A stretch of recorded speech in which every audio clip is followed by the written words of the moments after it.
கர்த்தரே யுத்தத்தில் வல்லவர், கர்த்தர் என்பது அவருடைய நாமம். எவ்வளவு அற்புதமான வசனம் இல்லையா? கர்த்தர் யுத்தத்தில் வல்லவர். இதை யோசிக்கும் பொழுது எனக்கு ஒரு காரியம் ஞாபகம் வந்தது. என்னன்னு பாத்தீங்கன்னா, உலக பிரகாரமா ஆக்சுவலி பீப்புள் எல்லாம் என்ன சொல்லுவாங்கன்னா, always have a plan B.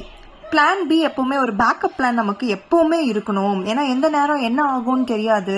அதனால எப்பவுமே ஃபியூச்சரை பத்தி நம்ம யோசிச்சுட்டு பிளான் பிக்கு நம்ம ரெடியா வச்சுக்கணும் அப்படின்னு சொல்லிட்டு நிறைய பேர் என்கிட்டயே சொல்லி நான் கேட்டிருக்கேன். ஆக்சுவலி எப்போ நம்மளுக்கு பிளான் பி தேவைப்படும் தெரியுமா? பிளான் ஏ ஒர்க் அவுட் ஆகல, பிளான் ஏல நான் தோப்பேன் அப்படின்னு எனக்கு தெரியும் அப்படின்றதுனால பிளான் பின்றது ஒன்று ஆக்சுவலா ரெடியா வச்சிருப்போம். நீங்க பாத்தீங்கன்னா ஸ்பிரிச்சுவல் ரெல்ம்ல ஆண்டவராக இயேசு கிறிஸ்துக்கு, ஆண்டவருக்கு, கர்த்தருக்கு பிளான் பின்னு ஒண்ணு இருந்ததே இல்லை பைபிள்ல. அவர் என்ன போனாலும் என்ன செஞ்சாலும் ஜெயமாக தான் முடியும் இல்லையா? கர்த்தர் நம்ம கூட இருக்கும் பொழுது எந்த காரியத்தில் ஆகிலும் எந்த ஒரு விஷயத்தில் ஆகிலும் அவர் நம்மள தோக்க விட்டதே இல்லை.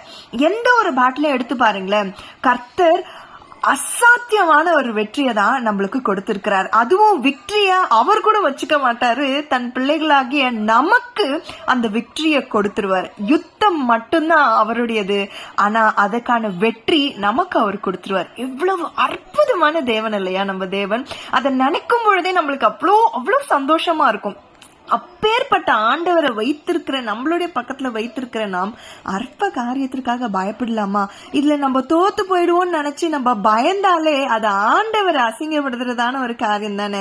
தேவனை நம்ம மகிமை மாத்திரம்தான் படுத்தணும், வெட்கப்படுத்த கூடாது.